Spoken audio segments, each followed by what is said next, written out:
There haven't been many things for Brooklyn Nets fans to cheer about in 2023-24, and it took until the final weeks of the regular season for a major silver lining to emerge. And if you've been watching the Nets lately, of course you know I'm referring to rookie big man Noah Clowney. After spending most of the season in the G League, the 21st overall pick out of Alabama has been Brooklyn's top storyline over the last couple of weeks. And today we're going to be talking about what makes Clowney, the NBA's fourth youngest player at 19 years old, such an exciting prospect for the Nets. Welcome to my channel, everybody, and if you don't already, please make sure to subscribe below.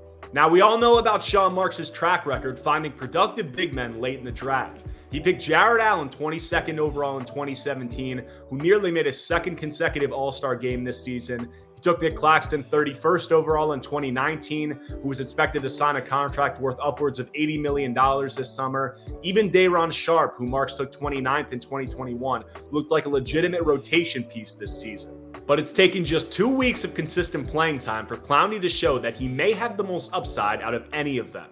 And that upside is tied to his positional versatility in the front court. Allow me to explain why.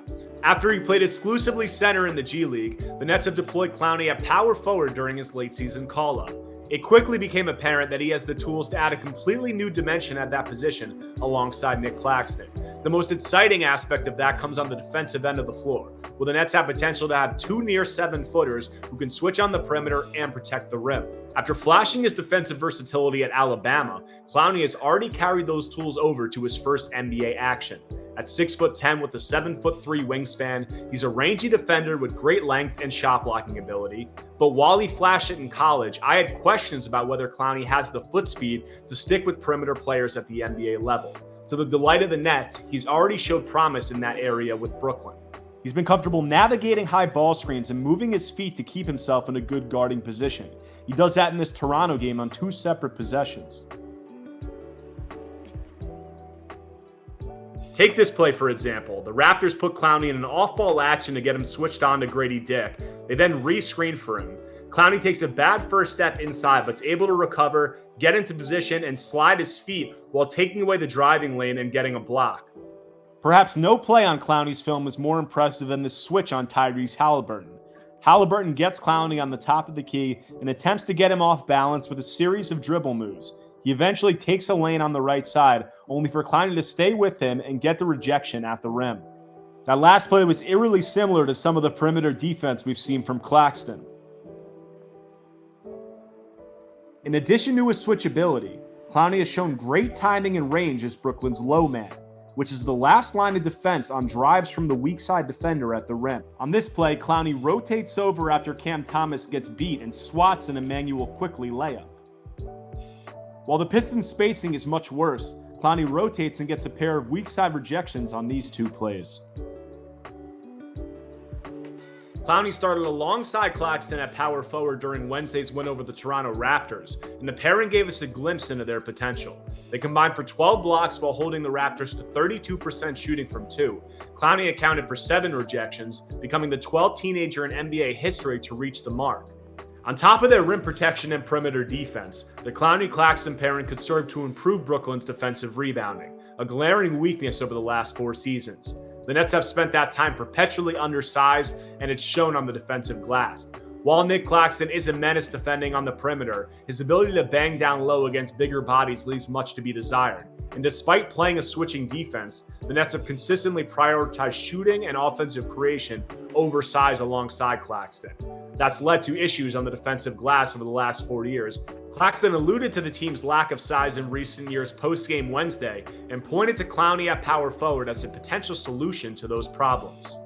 I think the league is kind of, it's not all about small ball anymore. You see a lot of teams, they have 2 bigs on the court, they have more size on the court, and that's an area that we've really lacked in the past. So, maybe that'll be something that can fix those problems. Defensive potential is what makes a Clowney-Claxton pairing so tantalizing, but it's Clowney's offensive tools that make it possible for him to play alongside a traditional big. The most important of those tools is 3-point shooting. While Clowney shot just 28.3% from distance in college, his smooth shooting stroke was a big part of what attracted teams in the draft process. Like his perimeter defense, that shooting stroke is translated to the NBA level. Clowney has shot 36% with Brooklyn this season, with a number of pure makes from the corner in recent games. Now this three is a good example of Clowney's floor spacing potential from NBA distance. He's going to catch his pass from Mikal Bridges near the break with Jalen Smith giving a late closeout. But he doesn't hesitate, getting into a quick trigger motion and hitting nothing but net. Clowney has also looked very comfortable extending his range above the break at the pro level, presenting him as a viable pick and pop option moving forward. In addition to his three-point potential in college, I was very intrigued by Clowney's ability to attack open lanes on drives. His handle was not a strength, but he was comfortable putting the ball on the floor for a few dribbles and getting to the rim. This is something he's continued to flash at the NBA level. On this play, Clowney collects a kick out from Dennis Schroeder after heavy gap help from Grady Dick. He catches ready to shoot, but uses a pump fake and feels Dick overextending on his closeout. He puts the ball on the floor one time, takes off, and finishes with a thunderous slam. That's not the only explosive dunk Clowney's thrown down off the dribble. This poster against the Santa Cruz Warriors is in the run for G League Dunk of the Year. Two-way contract with the Atlanta Hawks. Clowney driving on road. Noah Clowney! Oh my.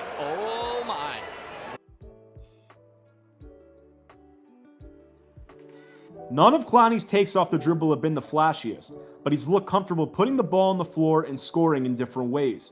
Here he drives right on Keegan Murray. He doesn't beat him clean, but he's able to use his body to create space and finish with his right. On this play, Clowney feels Jalen McDaniels gamble and miss in the passing lane. With the defender one step out of position, he makes a quick decision to drive baseline and finishes with a righty reverse. Now these plays may look elementary, but at 6'10", Clowney's ability to make these reads, put the ball on the floor, and take advantage of openings to complement his three-point shot is key in his ability to play the four moving forward. And it's already been a focus amongst Brooklyn's player development staff. Clowney quickly alluded to it when I asked him about his comfort level playing power forward versus center.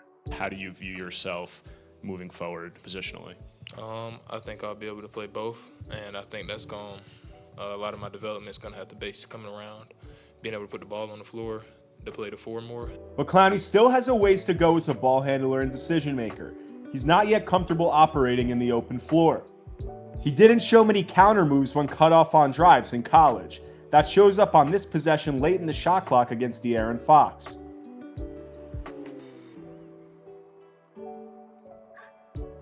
Until he develops in that area, Brooklyn's half-court shot creation will be limited when he shares the floor with another big. Clowney is showing he has the fluidity to attack and finish when presented straight-line drives, but making these decisions when cut off and reading coverages off the bounce will be the next progression in his offensive game. The last thing I want to highlight about Clowney is his motor. He's definitely a guy who grew a reputation at Alabama for never giving up on a play. And there's no better encapsulation of that than this four-possession sequence in the fourth quarter against Detroit. Watch Clowney this entire time as he grabs a rebound, runs the floor in transition for a three, before locking up Marcus Sasser on a switch, then sprinting back in transition for a block.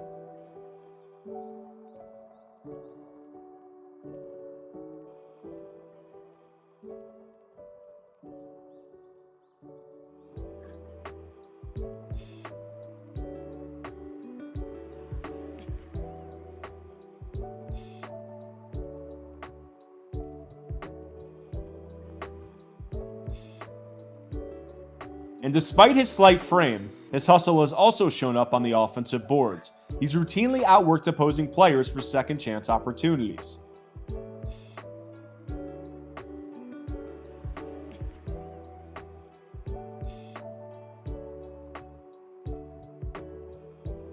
Then there's this sequence where Clowney makes up for a turnover by hustling for a game-saving block. Now, this isn't me anointing Clowney as a rising star, as some Nets fans understandably seem eager to after the misery of this lost season. He was bullied on some plays against Domantas Sabonis in his most difficult matchup thus far, and he admitted this much when asked about it. Yeah, I looked at it. I seen it. I seen what everybody else seen. It was ugly, but I know you ain't got to sugarcoat it for me, though. I seen it. I was there. But, yeah, you got to learn from it, and that's all you can do. We're going to need to see if his three-point stroke and ball handling can continue to develop. There's just still a long way to go before he has a real sample size of meaningful basketball games under his belt. But it's safe to say that he's exceeded expectations by leaps and bounds during his opportunities as a rookie. And while the focus of this video was Clowney's potential as a power forward, none of this is to say he should be pigeonholed into playing only the 4, even if it is the position where he presents the greatest upside with the Nets. It's showing the versatility that can make him a valuable weapon in Brooklyn's front court based on matchup. As I said at the top, it's been a rough go of it for Nets fans in the first full season of the post-Kevin Durant, Kyrie Irving era. But Noah Clowney's emergence in the closing weeks of the year has really given the fan base something to rally around. I've been at the last 4 home games, all of which were sellouts, and believe me when I say they were some of the loudest crowds all season. Now, it's difficult to see Clowney giving real playoff minutes in the coming seasons at such an early stage in his development, and this has raised questions about his timeline and development for a Brooklyn team that has a known desire to go star hunting in the near future. But given his trend line this season, it's also difficult to limit the pace at which he can improve. That's all I have for you guys today. Thank you for watching. If you enjoyed this video, make sure to give it a like and share on all social platforms. Also, be sure to subscribe to my channel below. If you're looking for more of this content, be sure to follow me on Twitter at @EricSlater_. We've got 2 games left for the Nets. I'll have more coverage on Noah Clowney and everything else going on during those matchups, as well as exit interviews and offseason previews entering what should be a very interesting and a very pivotal summer for the Brooklyn Nets. But that's all I have for you guys today. I'll catch you soon.